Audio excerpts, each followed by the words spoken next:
They were 6 brothers locked in a cramped apartment for 14 years. Their father gave them free rein to just one thing. I don't shine shoes anymore.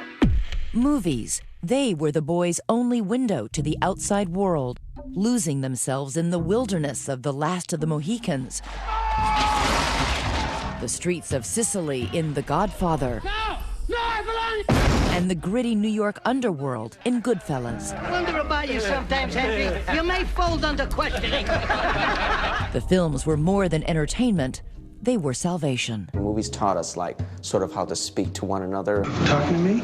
How you interact with another person, then have an opinion. Marvin, what do you make of all this? With hours, days, weeks, months, years to fill, they would watch their favorites again and again. The Dark Knight. Pirates of the Caribbean. Blade Runner. Taxi Driver. Apocalypse Now. Citizen Kane. No Country for Old Men. Halloween. Gone with the Wind. Sunset Boulevard. The Thing. At some point, simply watching is not enough. Mr. White. The boys decide to become a part of the movies they love. In the confines of their tiny apartment, their imagination runs wild. Every time my fingers touch brain, I'm Superfly TNT. I kind of thought, why don't we do those films? Be those characters. They painstakingly transcribe every word, spending weeks creating handwritten scripts, homemade costumes, and props. Inglourious Bastards. How many scenes in the movie is this? Well, this is the whole movie. This is the whole movie? Every word that is uttered in that movie. And that's every word that's uttered in Pulp Fiction? Yes. Yes. You've got to be kidding me. With every line, every hand gesture, every expression memorized, they assign parts and perform. Their only audience is themselves. Scenes from Reservoir Dogs. From Pulp Fiction. Don't be looking at me like that, all right? I can feel your look. Batman. Every punch choreographed.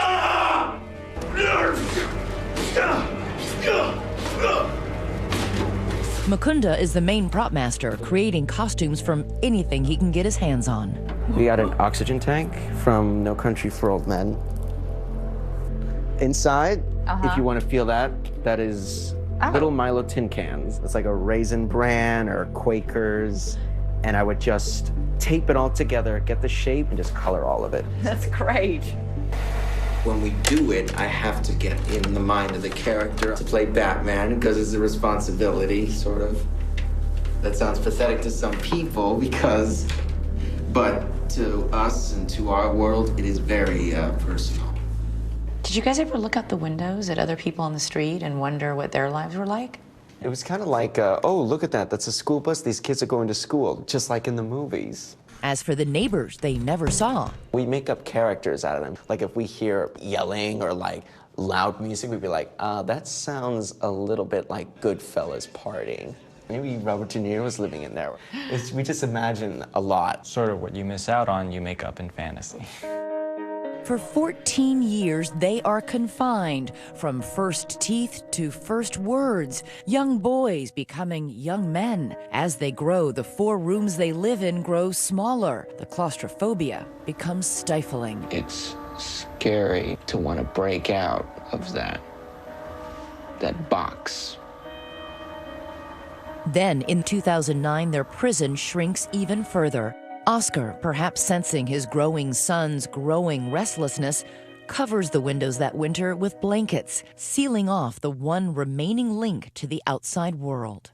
When that was happening, we couldn't even get sunlight looking out the window. I started getting a little like, all right, enough is enough. It is 2010. The tension in the tiny apartment has mounted. It starts to reach like a volcano point where something is starting to erupt. Mukunda's name means giver of freedom, and one morning he wakes up determined to seize his own. It was a Saturday morning, and I just thought, you know what? I've got to do it today. It's now or never. He waits for his father to leave the apartment to buy groceries. I wouldn't dare do it when he was around.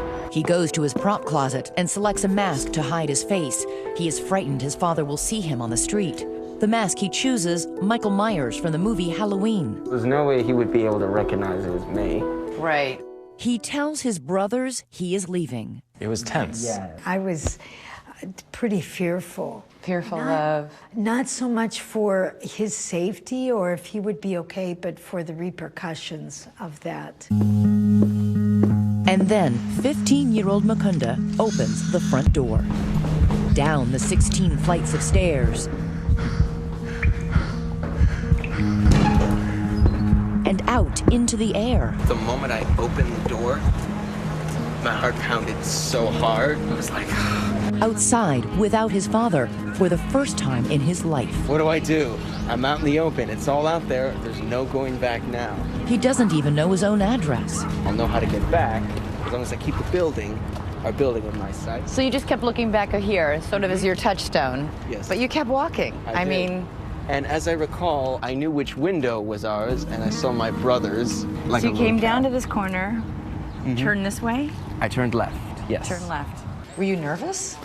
Really nervous.